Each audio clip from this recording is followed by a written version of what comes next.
padre Antonio Tejera vino de España buscando nuevas promesas en esta tierra. Llegó a la selva sin la esperanza de ser obispo, y entre el calor y entre los mosquitos habló de Cristo. El padre no funcionaba en el Vaticano, entre papeles y sueños de aire acondicionado, y fue al pueblito en medio de la nada a dar su sermón cada semana para los que busquen la salvación.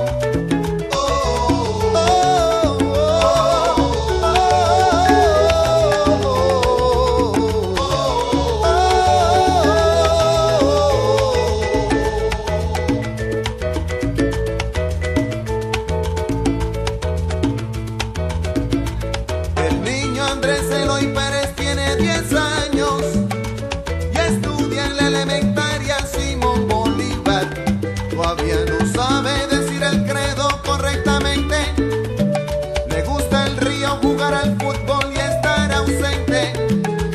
Le han dado el puesto en la iglesia de Monaguillo, a ver si la conexión compone al chiquito. Y su familia está muy orgullosa porque a su vez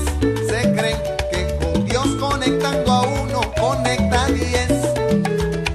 Suenan las campanas, 1, 2, 3, del padre Antonio y su monaguillo Andrés. Suenan las campanas otra vez, del padre Antonio y su monaguillo Andrés. Andrés, el padre condena la violencia, sabe por experiencia que no es la solución. Les habla de amor y de justicia, de Dios va la noticia, vibrando en su sermón.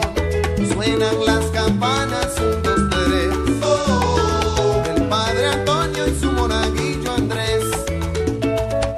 Suenan las campanas otra vez, Antonio y su monaguillo Andrés. Andrés. Y al padre lo halló la guerra un domingo en misa, dando la comunión en manga y camisa. En medio del Padre Nuestro entró el matador y sin confesar su culpa le disparó. Antonio cayó en mano y sin saber por qué. Andrés se murió a su lado sin conocer a Pelé. Y entre el grito y la sorpresa, agonizando otra vez, estaba el Cristo de palo pegado a la pared. Y nunca se supo el criminal quién fue, del padre Antonio y su monaguillo Andrés. Pero suenan las campanas otra vez, el padre Antonio y su monaguillo Andrés.